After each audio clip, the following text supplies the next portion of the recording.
النهاردة هنتعلم ازاي نعمل ميكسينج للصوت مع الميوزك مع بعض.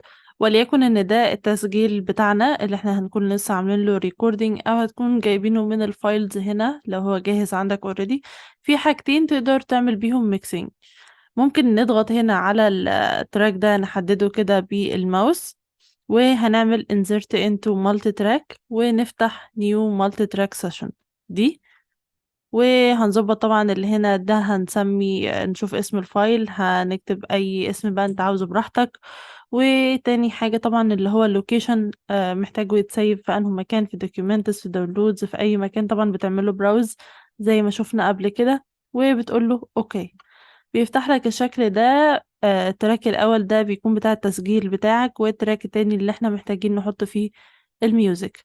طيب لو انت محتاج تفتح يعني لسه ما عندكش تسجيل وهتسجل اوريدي لسه، فممكن تعمل فايل ونيو مالتي تراك سيشن، هيفتح لك نفس الكلام ده اللي موجود قدامنا ده. تمام. طيب احنا هنا جبنا الصوت بتاعنا اهو، وانا اوريدي محضرة الميوزك اللي احنا هنشتغل عليها، فهنقوم نسحبها كده وننزلها في التراك التاني وهنقول له اوكي. تمام. طيب عظيم جدا. هنا دي كده نكبرها عشان نشوف شكله كامل. تمام. هنا هتلاقوا اللي قدامكم دي اللي هي مكتوب essential sound.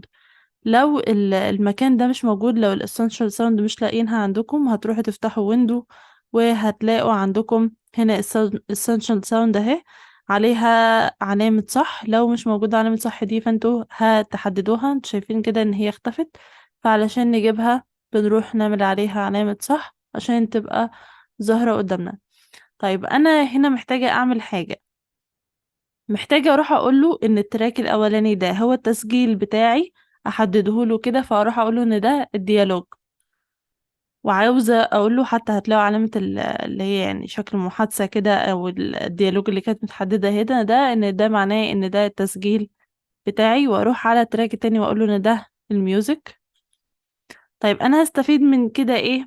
هستفيد من كده ان انا بقوله ان وقت ما انا هاجي اتكلم عاوزاك تهدي الميوزك، ووقت ما انا هسكت في المسافات الفاضية دي كده الميوزك تعلى. تمام. يبقى انا بظبط الجزئية دي من الاعدادات اللي كانت قدامنا هنا. طيب لقيت ان طبعا الميوزك هنا مساحتها اكبر من التسجيل بتاعي.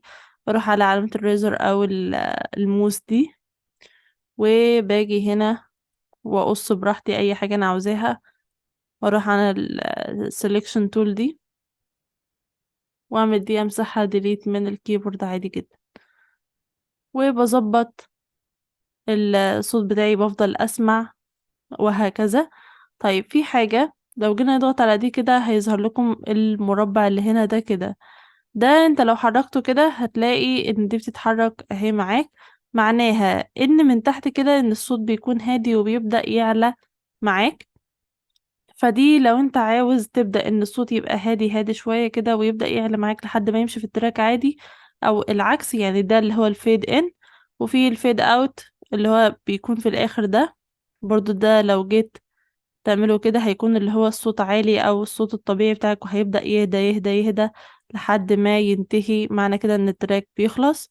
نفس الحكاية ممكن تعملها في الميوزك هنا، وانت طبعا بتكون مشغل الصوت وبتسمع بنفسك.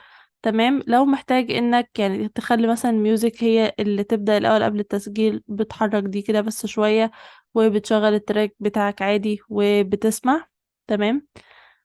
عندك هنا اللي عاملة زي علامة الساعة دي اللي هي بتعلي وتهدي منها الصوت، ده الخاص كل الإعدادات اللي هنا خاصة بالتراك ده، واللي هنا خاصة بالتراك ده. كل حاجة منفصلة عن بعضها. تقدر طبعا هنا مثلا حابب انك تهدي صوت الميوزك عن صوت التراك، بتعملها من هنا.